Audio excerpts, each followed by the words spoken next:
పేరు పేరున నమస్కారాలు.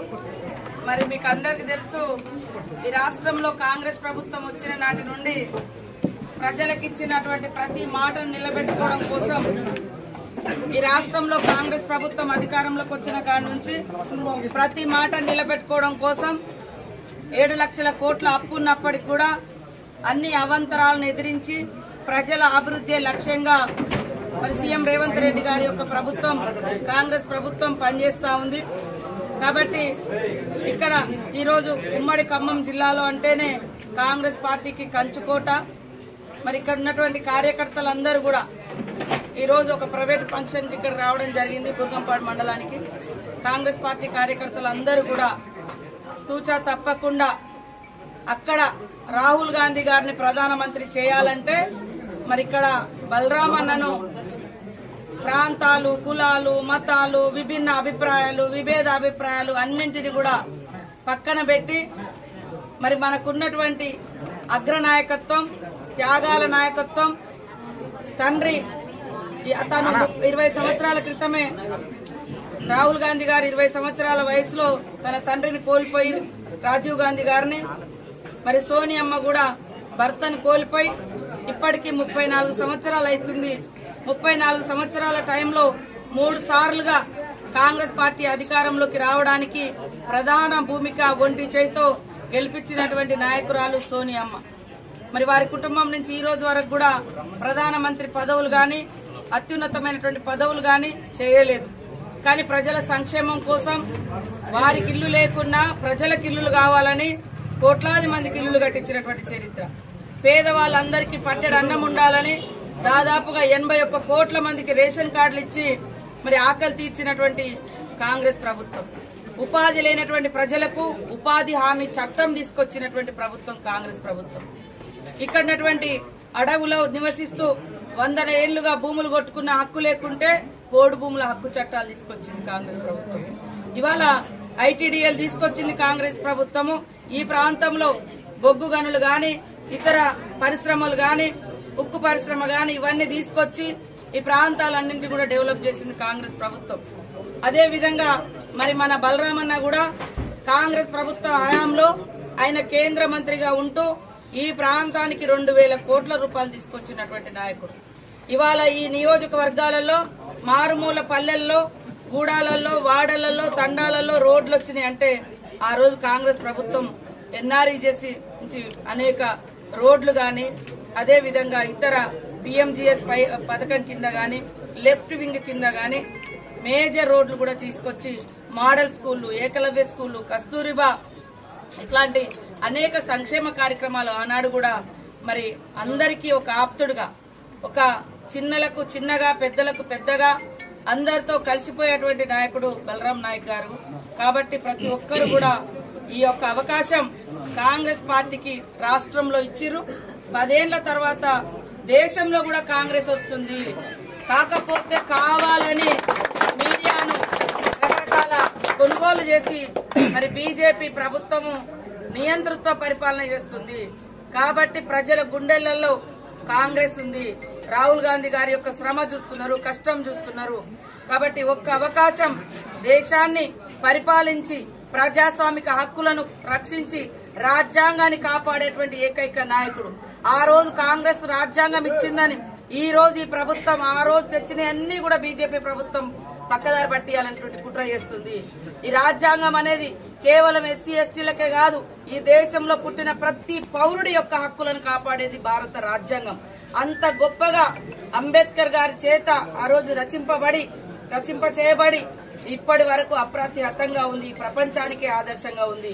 మరి భారతీయుల ఆత్మ గౌరవానికి ప్రతీక అలాంటి రాజ్యాంగాన్ని కూడా మార్చేసి మరి మనుధర్మాన్ని తీసుకురావాలని, అణగారిన వర్గాలను ఒత్తిపెట్టాలని, కార్పొరేట్ కంపెనీలకు మరి దేశ సంపదను కట్టబెట్టాలని ఇవాళ అటవీ ప్రాంతాలలో మనం చూస్తున్నాం. గిరిజన గ్రామాల్లో, ఆదివాసీ గూడాలలో కూడా పెద్ద ఎత్తున మరి కేంద్ర బలగాలను దింపి ఈ వనరుల మీద ఉన్నటువంటి మరి అవన్నింటిని కూడా స్వాధీనం చేసుకోవడం కోసం కూడా ఇబ్బందుల పాల్చేస్తున్నటువంటిది. దీన్ని అందరం కూడా ఖండిస్తున్నాం. కాంగ్రెస్ ప్రభుత్వం ఉంటేనే కేంద్రంలో ఈ దేశ ప్రజలందరికీ కూడా ప్రజాస్వామ్యం బడరవిల్లుతుంది. లేకుంటే మీరు చూసి ఇప్పటికే మోడీ గారు వచ్చినాక ప్రజలు వాడే ప్రతి వస్తువు మీద పన్నులేసి విపరీతంగా జీఎస్టీల పేరుతోటి ట్యాక్స్ టెర్రరిజం నడుస్తుంది. ప్రతి దాని మీద, చావుల మీద, చాక్లెట్స్ మీద, పెన్సిల్ మీద, పాల మీద, అగరబత్తి మీద మాట మాట్లాడితే దేవుడు అంటారు బీజేపీ నాయకులు. మరి అగరబత్తీల మీద కూడా 5% జీఎస్టీ వేస్తున్నారు.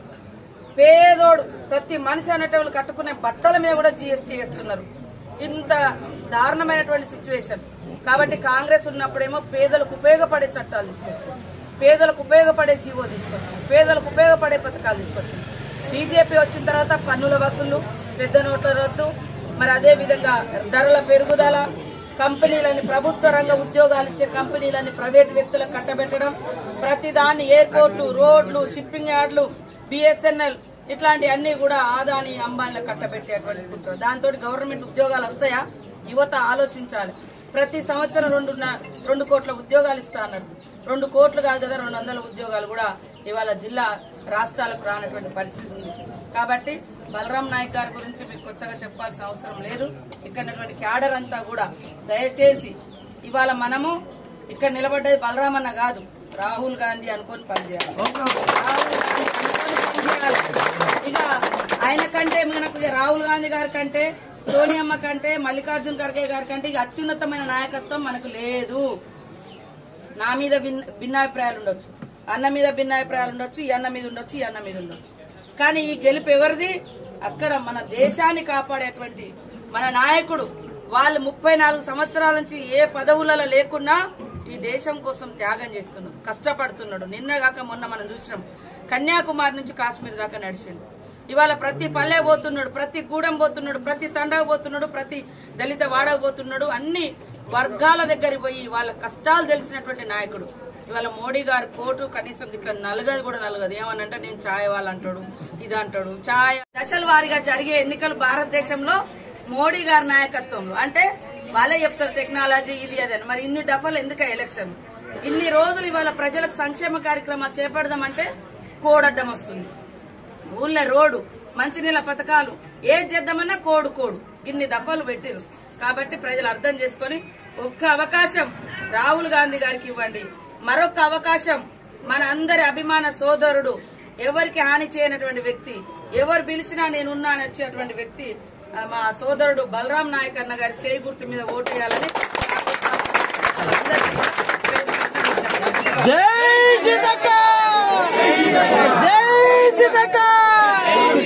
రేవంత్ రెడ్డి గారి నాయకత్వం, రేవంత్ రెడ్డి గారి నాయకత్వం, బలరాం నాయక్ గారి నాయకత్వం. జై కాంగ్రెస్, జై కాంగ్రెస్. లోకల్ గా ఉన్నటువంటి మాజీ ఎమ్మెల్యే రేగాకాంత్ ఇప్పుడు ఈ మధ్య చేరినటువంటి వీడియో తీస్తున్నాం తీసుకుని ఆయన మీద విమర్శలు చేస్తున్నారు సోషల్ మీడియా. ఏమంటాడంటే కాంగ్రెస్ లో ఆయన బంగబాటు తప్పదని, రాబోయేది మన బీఆర్ఎస్ ఇట్లా అనేక రకాల నుంచి. దాని మీద మీరు అంటే ఆయన అభివృద్ధి కోసం వచ్చారు కాబట్టి ఇన్ని రోజులు వెళ్తాం భద్రాచలం. సరే ఈసారి భద్రాచలం అభివృద్ధి వెళ్ళిపోయారు. కానీ ఆయన సోషల్ మీడియా వేదిక ఇట్లా ఇస్తున్నారు. దాని మీద బీఆర్ఎస్ నాయకుల విమర్శలు గురువింద సామెత ఉంది బీఆర్ఎస్ నాయకులు. ఇవాళ గతంలో ఇతర పార్టీల వ్యక్తుల నుంచి తీసుకొని అభివృద్ధి అనేటువంటి నామకరణ చేసిందే మీరు. ఇవాళ ఇక్కడ పోయినటువంటి ఇవాళ భద్రాచలం ఎమ్మెల్యే మీద విమర్శలు చేసేటువంటి ఈ బూర్గంపాడు మన పినపాక మాజీ ఎమ్మెల్యే గారు ఇవాళ కాంగ్రెసే ఉండదు అని, కాంగ్రెస్ తల్లి పాలు దాగి నువ్వెవరో అడ్రస్ లేదు 2 సార్లు గెలిపిస్తే ఏం మాట్లాడండి ఆయన? చెన్నై లాగా అయిపోతుంది కాంగ్రెస్. చెన్నైలో ఎట్లా పార్టీ అయిపోయిందో అయిపోయింది. ఇప్పుడు అధికారంలోకి వచ్చినాం కాబట్టి తట్టుకోలేక రకరకాల విమర్శలు చేస్తున్నారు.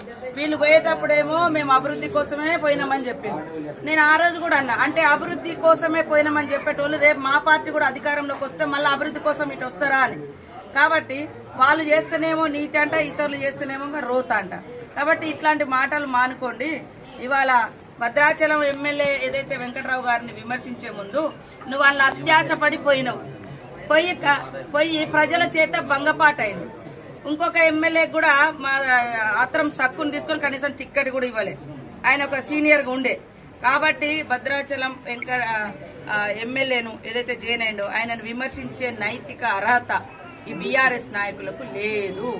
అందులో మీరు కూడా గతంలో 2 సార్లు నువ్వు ఎవరో తెలియనటువంటి వ్యక్తిని తీసుకొచ్చి 2 సార్లు గెలిపించిండ్రు చేయి గుర్తు మీద. అదే వెంకట్రావు గారు గతంలో ఎంపీగా పోటీ చేసిండు, ఎమ్మెల్యేగా పోటీ చేసిండు, ప్రజల మధ్య ఉన్నాడు, ఎమ్మెల్యేగా గెలిచిండు. కానీ నువ్వైతే తెలియని పార్టీ వ్యక్తిని తీసుకొచ్చి మా పార్టీ గెలిపిస్తే మా పార్టీని తల్లి రొమ్ము మీద గుద్దినట్టుగా నువ్వు గుద్దిపై మాట్లాడే అర్హత నీకుందా కాంతారావు అని నేను అడుగుతున్నాను. ఇంకోటి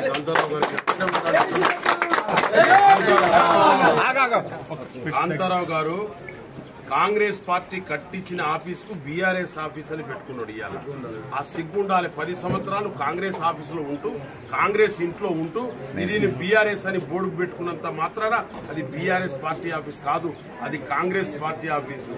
అది ముందు తెలుసుకోమను. లోగడ నువ్వు ఎక్కడి నుంచి వచ్చినావు, నీది ఏబిసిడి ఏంది, బేసిక్ పే ఏంటిది అనేది తెలుసుకుంటే ఆయనకే వదిలేసినాం మేము.